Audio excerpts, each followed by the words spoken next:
Can you give us a little bit more about what AMRs are, the use cases, and then maybe if we can talk about how they potentially are better as a service because of the use and abuse they see?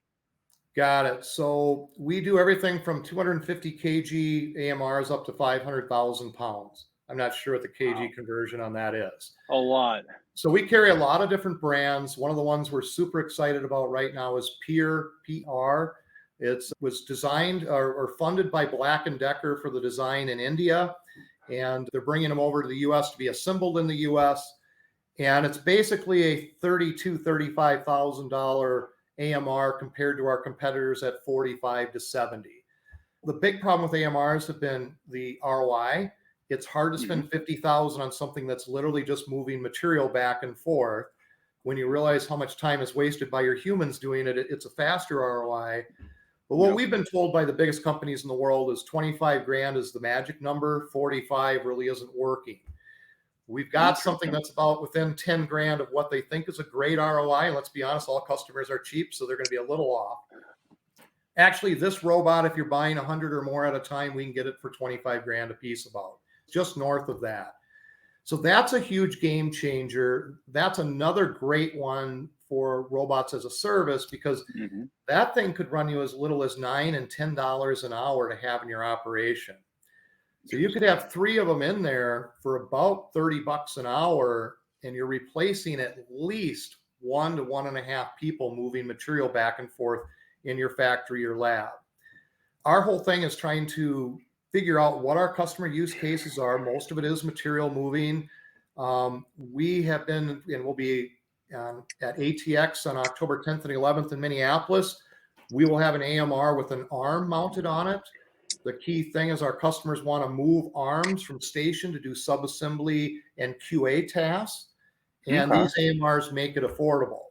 I can literally, probably by this time next year, I'll have an AMR on it with an arm on that'll be just a little over 100 grand, which is just mind boggling at that point. We do a lot of very narrow aisle VNAs, very narrow aisle, Hmm.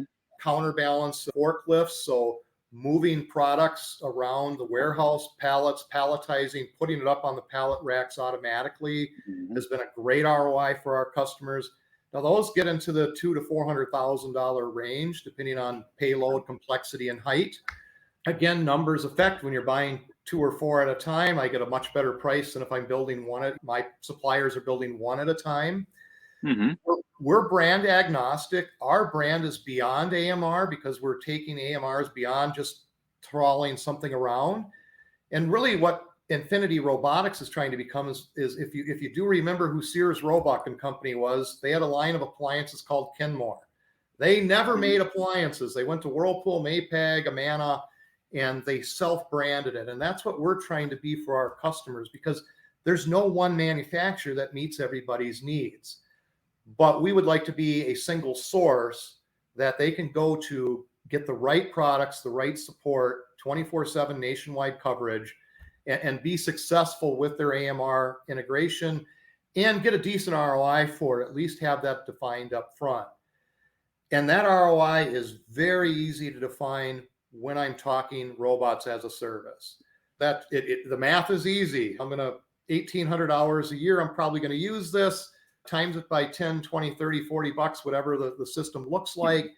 And they get their operating costs right away. And when that's 10 to 20% lower than their current operating cost, that robots as a service model makes a ton of sense. There again, we see facilities change a little bit more option where they might want us to come in and fine tune some of the movements or processes we're Hmm. doing with the AMRs, so that robots as a service allows them to do that. More than anything, these are moving parts with motors that are not in a cage or in a predefined cobot package. They're exposed to dirt and dust and the environment where a normal robotic cell isn't going to be.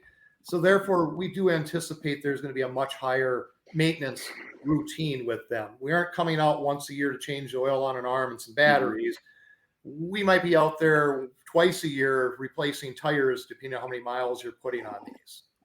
Gotcha. Of course, that's If going to I depend too on wear and environment. If you have an epoxied floor, they're going to wear better. If you have an open core concrete floor, you're going to wear out those casters and those wheels a lot faster. Yeah. But keep in mind that open floor, you have better stopping and safety controls. So there's pros and cons to all of it. And those are the things we try and help our customers navigate.